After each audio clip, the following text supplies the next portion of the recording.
You live like you're about to lose everything. Not a little, not one part, everything at once. So you cling to what you already know, the old job, the old connections, the old version of yourself. You don't leave until it's unbearable. You don't write until you're embarrassed by the silence. You don't choose until the choice is made for you.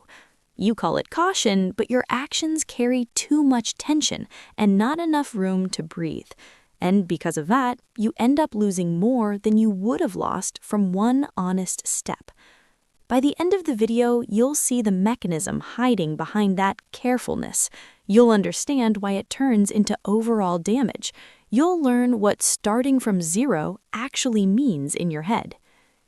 Late night in a tiny kitchen. A laptop is open on the table.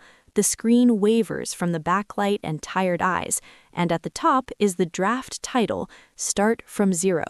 You've written the first 2 lines and immediately deleted them, typed them again, deleted them again. The kettle hisses like it's angry on your behalf. The clock ticks steady and merciless. Strong coffee tastes bitter in your mouth. Your palms are cold even though the apartment is warm. On the fridge hangs a photo. You, young and brave, with a face that didn't check the ground before every step. And it's not just about writing. It builds into everything. Work, messages, plans, decisions, relationships, the way you pick words and then put them off. You keep a job listing open but don't hit apply, because what if you're not good enough? You keep old contacts and dead conversations because deleting them feels like admitting defeat. You tolerate too much in relationships because breaking up looks like losing everything, even when the joy's been gone for a long time. You don't leave a draining project because it pays, it gives status, it's clear what to do. You don't start a new one because you'd have to be a beginner again. And in each place, you do the same thing. You pick not the best option, but the one that feels safest right now. The paradox is that this safety is often false. The more you cling to the past, the more likely you are to lose the future. You protect the old to avoid a hit, but that only stretches the hit out and multiplies it. You put up with bad now to avoid the unknown, and in the end, the unknown arrives anyway, only as an event, not a choice. You're not fired all at once. You fade for years at work until one day you realized you didn't grow, didn't try, didn't fail, and now it's scary, not because of risk, but because there's nothing left. You confuse 2 feelings. One is risk. The other is losing control. Risk can be chosen. It has shape. It has limits. It starts and stops. Losing control spreads. You cling to habit to avoid that spreading fear, but the longer you don't choose, the less there is that depends on you. That's why you sit over the draft Start from Zero as if it's a verdict, because in your head it isn't an action, it's an admission, I didn't hold on. And you're willing to drag it out another month, another year, just not to say it aloud. Even though in those months something more valuable than the things you keep is slipping away. Look at how it works in the small things. You write someone and erase a line because it might come off wrong. You postpone a conversation because it could end worse than now, even though now is already unpleasant. You load yourself with obligations because it's easier to feel needed than honestly say you don't want to. You delay a trip because what if it isn't as good as you hoped, and then you'd have to admit you'd waited for nothing. You stick to a plan that doesn't fit anymore because changing it feels like admitting time was wasted, and time is being wasted anyway, only now without meaning.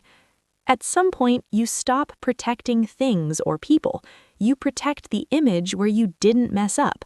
You guard the past not because it's better, but because it's known and everything there has already happened. There are no surprises, only memories you can soften, justify, rewrite. The future won't give you that. It demands you accept possibilities where you're not perfect, where you're not chosen, where you get rejected, where you try and don't get it right the first time. It's not that you don't want to live, you don't want to pay for life with what it usually costs, uncertainty. Here's the middle where everything shifts, and it's unpleasant but precise. starting over stops feeling like punishment for the past. It becomes a way to redistribute risk. Because risk is already there, you're just hiding it. It sits in your late-night scrolling, in the tiredness in the morning, in the irritation with loved ones who don't understand, in the sense that you're constantly on edge. You think caution reduces risk, but it often makes it background and endless. When you see that, fear stops being only a break. It starts to point to what actually matters to you, since you fear it so much. Not where not to go, but what's the real stake. Not how not to lose, but what are you actually trying to protect? Then the draft on the screen looks different, not like destroy everything, but like admitting you've been living on the leftovers of an old structure for a long time. You hold it up because you're used to it. It only stays because you don't let go. That's why your palms are cold. Your body understands the fatigue before your words do. That's why the clock sounds loud. Time doesn't bend to your caution. That's why the coffee is bitter. You try to pep yourself up in a life where being upbeat has become an obligation. And the photo on the fridge annoys you because it isn't a hero or a legend. It's you, the one who hasn't learned to stop confusing safety with living. The hardest part is you can look like reasonable on the outside. You don't make a scene, you don't destroy things, you don't leave in a dramatic way. You think, you weigh, you check options. You can be the careful person for years, but inside it's the same move all the time. You pay with the future so you don't admit you lost the past. You postpone chances for later because you're afraid to close the chapter now. And in the end, the period gets placed without you, in missed moments, in other people's decisions, in waking up one day not recognizing your own days.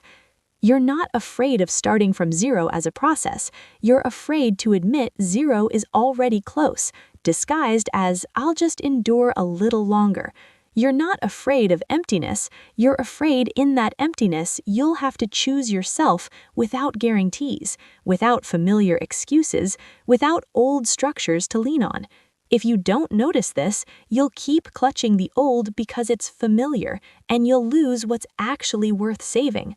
Living time, plain words, true decisions. This isn't about laziness or weakness. It's about trying to hold control over what's already gone so you don't face what might come. About fearing the shame of being someone who made a mistake more than the fear of living someone else's life. About the habit of confusing preservation with care. In truth, the whole knot is about not wanting to be vulnerable to the future, even if that's exactly where your life lives.